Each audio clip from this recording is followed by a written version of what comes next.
जी एक के पास में चल रहा हूँ एक बार। विश्वास अमनप्रीत कि जी, हम ये आपका ये साथ इस एक्शन के पीछे जो निभाएंगे, एक तो मोटा मोटा उनके हवाला बैग से दिया भी गया वो ये निकलिए। कहा गया कि भाई पंजाब की आर्थिक स्थिति पर इससे असर पड़ रहा था, जो बॉर्डर बंद थे उससे पंजाब की आर्थिक स्थिति। तो फिर उस वक्त रोहित जी, लेकिन एक नहीं बात नहीं समझिए नहीं, ना, मैं बॉर्डर मैं मैं, बंद मैं आपके 13 पास नहीं नहीं महीने नहीं से सुनिए, थे। मैं आ रहा हूं, मैं अमनप्रीत जी के पास जा रहा हूं इस सवाल को लेकर, मैं फिर आपके पास आऊंगा।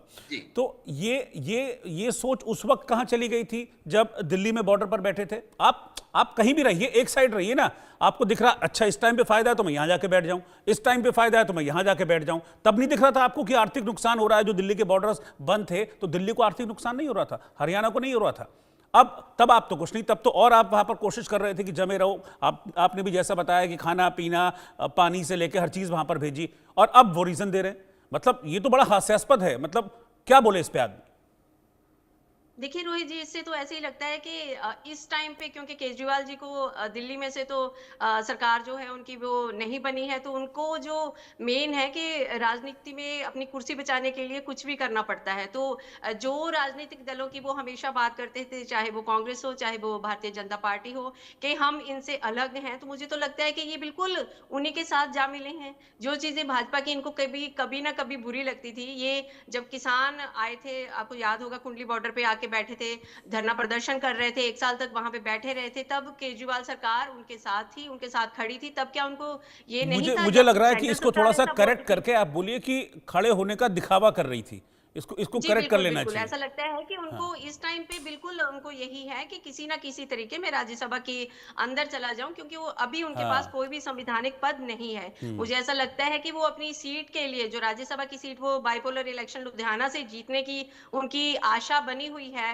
हालाँकि जीतते नहीं जीतते वो अलग बात है, पर उनको ऐसा है कि अगर वो वहाँ से जीत जाएँगे तो उस वाले बंदे को बिठा के वो अपने आप अपनी जो राह है राज्यसभा जाने की वो साफ कर लेंगे। हम्म। पर ऐसा है कि इससे जो उनका बेस बना हुआ है, जो आंदोलन से, जब अन्ना आंदोलन से आम आदमी पार्टी निकली थी, तब इन्होंने बोला था कि हम बाकी राजनीतिक दलों से इन चीजों से अलग हैं, तो लोग इनके साथ जुड़ते हुए नजर आए थे। जैसे आपने देखा कि भारी भरकम वोटों के साथ ये दिल्ली में भी जीते, उसके बाद पंजाब में भी सरकार बनाने के में कामयाब हुए थे।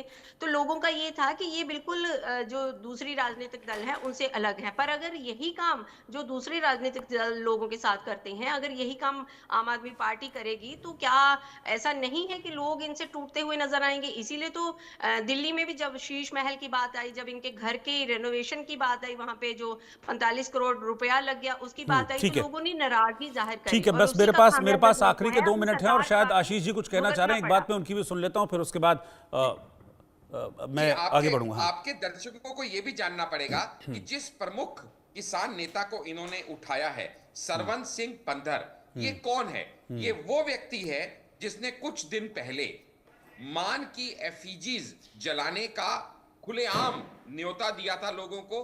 खुलेआम ये कहा था कि आप किसानों के लिए कुछ नहीं कर रहे, इसलिए हम 18 डिस्ट्रिक्ट और अमृतसर अलोन में 21 जगह पे मान की पुतले को जलाएंगे, ये दिखाने के लिए कि भाई ये लोग कांग्रेस आम आदमी पार्टी वाले किसी भी तरीके से ये हमारे फार्मर्स के लिए कुछ नहीं कर रहे हैं। और इसका लिए थाउजेंड्स ऑफ फार्मर्स ने थोड़े दिन पहले अमृतसर के गोल्डन गेट पे प्रोटेस्ट भी किया था, जहां उन्होंने कहा था कि ना तो ये समय से हमें पेमेंट दे रहे हैं, ना अपने वादे पूरे कर रहे हैं, और ना ही इन्होंने कोई प्रॉपर एक्शन लिया है किसानों के लिए। सेंटर क्या करेगा, कब करेगा, वो एक अलग विषय है, क्योंकि सेंटर ने तो ऑलरेडी बहुत कुछ कर दिया है।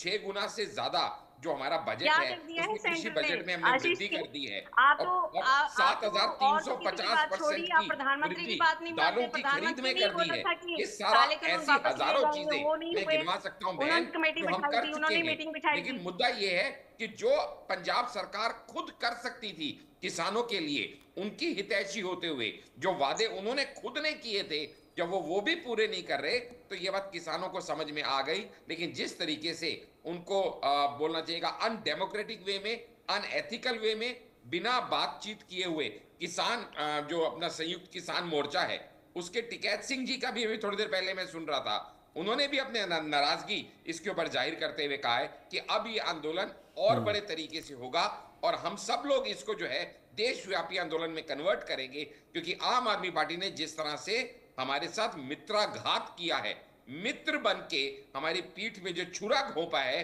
वो खुले दुश्मन से भी ज्यादा बुरा काम ठीक इन्होंने है। किया है और आम आदमी पार्टी का असली चेहरा अब पंजाब के किसानों के सामने भी उजागर हो चुका है। ठीक है, आप दोनों को बहुत बहुत शुक्रिया, अमनप्रीत जी और आशीष आंडा जी, साथ में जुड़ने के लिए। तो कल जो हुआ, अचानक से जो एक्शन हुआ, उस एक्शन को लेकर अब तमाम तरीके के सवाल तो खड़े हो ही रहे हैं, लेकिन एक सुर में सब यही कह रहे हैं कि क्या हो गया अचानक भगवंत मान को।